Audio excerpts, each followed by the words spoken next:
नमस्कार, मराठी गडवामध्ये आपलं मनपूर्वक स्वागत। मकर संक्रांतीच्या आदल्या दिवशी भोगीचा सण असतो। त्यासाठी आपण वेगवेगळ्या भाज्या टाकून मिक्स भाजी करतो व ही भाजी खाल्ली जाते ती लावलेली बाजरीच्या भाकरीसोबत। तर आज आपण बघणार आहोत ती लावलेली बाजरीची भाकरी सोप्या पद्धतीने। ती लावलेली बाजरीची भाकरी बनवण्यासाठी इथे पांढरे तीळ घेतले आहे पावाटी, यांना भाजून घेऊया। गॅसवर एक कढई ठेवली आहे, यामध्ये हे तीळ टाकूया। गॅसची फ्लेम मीडियम आहे। यांना चांगलं मिक्स करून 2 ते 3 मिनिटं चांगलं भाजून घेऊया। हे तडतडू लागले की समजायचं हे भाजले गेले आहे व यांचा हलकासा कलरही चेंज झाला आहे। एका प्लेटमध्ये काढून थंड करून घेऊया। आता एक मोठी वाटी बाजरीचं पीठ घेतलं आहे, याला मळून घेऊया। त्यामध्ये थोडंसं चवीपुरतं मीठ टाकलं आहे। यामध्ये थोडं थोडं करून पाणी टाकायचं आहे व एकदम मऊ पीठ मळून घ्यायचं आहे। बाजरीची भाकरी बनवताना बाजरीचं पीठ जास्त दिवसाचं नसावं, नाहीतर बाजरीची भाकरी कडू होते। तर ताजंच पीठ घ्यायचं आहे आपल्याला। आता इथे अशा प्रकारे नरम पीठ मी मळून घेतलं आहे, चांगलं मिक्स करून घेऊया। आता असं पीठ मळून घेतलं आहे, याचे 2 गोळे बनवून घेऊया। पिठाला व्यवस्थित हाताने मिक्स करायचं आहे व याचा गोळा बनवायचा आहे। तर अशा प्रकारे इथे दोन्ही गोळे बनवून घेतले आहे मी। आता एका प्लेटमध्ये भाजलेले तीळ घेतले आहे।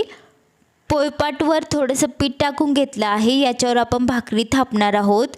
बाजरीचा जो गोळा बनवून घेतला आहे त्याला दोन्ही साईडने भाजलेले तीळ लावून घ्यायचे आहे, अशा प्रकारे दाबून दाबून, म्हणजे व्यवस्थित ते लागले जातात। पोळपाटवर बाजरीचं पीठ टाकून घेतलं होतं, त्यावर गोळा ठेवून अशा प्रकारे थापून घ्यायचं आहे। मी एका हाताने थापत आहे व दुसरा हात असा कडेला आहे, त्यामुळे भाकरी व्यवस्थित गोल होते। तर अशा प्रकारे भाकरीला थापून घेतला आहे। तवा गरम झाला आहे। भाकरीला हातावर असं उचलून घ्यायचं आहे व जी पिठाची साईड आहे ती वरती आली पाहिजे असं टाकायचं आहे। यावर थोडंसं पाणी टाकून व्यवस्थित लावून घ्यायचं आहे अशा प्रकारे, त्यामुळे भाकरी व्यवस्थित भाजली जाते। तर अशा प्रकारे पाणी लावून घेतलं आहे। 1 ते 1.5 मिनिटानंतर वरची साईड अशी कोरडी झाली आहे। भाकरीला पलटून घेऊया, दुसऱ्या साईडलाही भाजून घेऊया। भाकरीला मी गॅसवर डायरेक्टली भाजून घेणार आहे। आता दुसरी साईडही थोडीशी भाजली गेली आहे। आता भाकरीला पलटून व्यवस्थित भाजून घेऊया। गॅसची फ्लेम हाय केली आहे। मध्ये उलटणी अशी घालायची आहे व थोडंसं साईडला असं करायचं आहे, म्हणजे भाकरी व्यवस्थित सर्व बाजूने भाजली जाते। पलटून घेऊया व दुसरी साईडही व्यवस्थित भाजून घेऊया। गॅस थोडा कमी जादा करायचा आहे।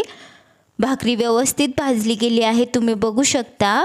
वरून साजूक तूप लावूया। अशाच प्रकारे दुसरी भाकरीही बनवून घेऊया। पोळपाटवर पहिलेच पलटण टाकून ठेवलं आहे बाजरीचं। गोळ्याला व्यवस्थित तेल लावून घेतले आहे। आता हिला अशा प्रकारे व्यवस्थित थापून घेऊया। काही लोक दोन्ही हाताने थापतात, तर तुम्ही अशा प्रकारे दोन्ही हातानेही थापू शकता। तुम्हाला जसं जमेल तसं थापून घ्या। भाकरीला सर्व बाजूने व्यवस्थित थापून घ्यायचं आहे, कुठे जाड किंवा कुठे पातळ नाही ठेवायचं। तर अशा प्रकारे भाकरीला थापून घेतलं आहे। भाकरीला पलटून गॅसवर टाकलं आहे आणि वरून पाणी लावायचं आहे। तर अशा प्रकारे वरचं पाणी थोडंसं सुकत आलं की लगेच भाकरीला पलटून घ्यायचं आहे। तर आता हिला पलटून घेतलं आहे। ही साईडही थोडीशी भाजून घेऊया। बाजरीच्या भाकरीला डायरेक्टली गॅसवर भाजून घेऊया, तव्याला साईडला ठेवूया व भाकरीला गॅसवर ठेवून व्यवस्थित भाजून घ्यायचं आहे। असं भाजल्यामुळे बाजरीची भाकरी एकदम व्यवस्थित भाजली जाते। मध्ये असं उलटणं घालायचं आहे व थोडंसं बाजरीच्या भाकरीला थोडंसं सरकून भाजून घ्यायचं आहे। तर दोन्ही साईडने व्यवस्थित भाजून घेतली आहे। वरून साजूक तूप लावूया। तयार आहे ती लावलेली बाजरीची भाकरी। ती लावलेली बाजरीची भाकरी तुम्हाला कशी वाटली कमेंट करून नक्की सांगा। तुम्हाला हा व्हिडिओ आवडला असेल तर लाईक, शेअर, कमेंट करा आणि प्लीज मराठी गडवा चॅनलला सबस्क्राईब करा। व्हिडिओ बघितल्याबद्दल धन्यवाद।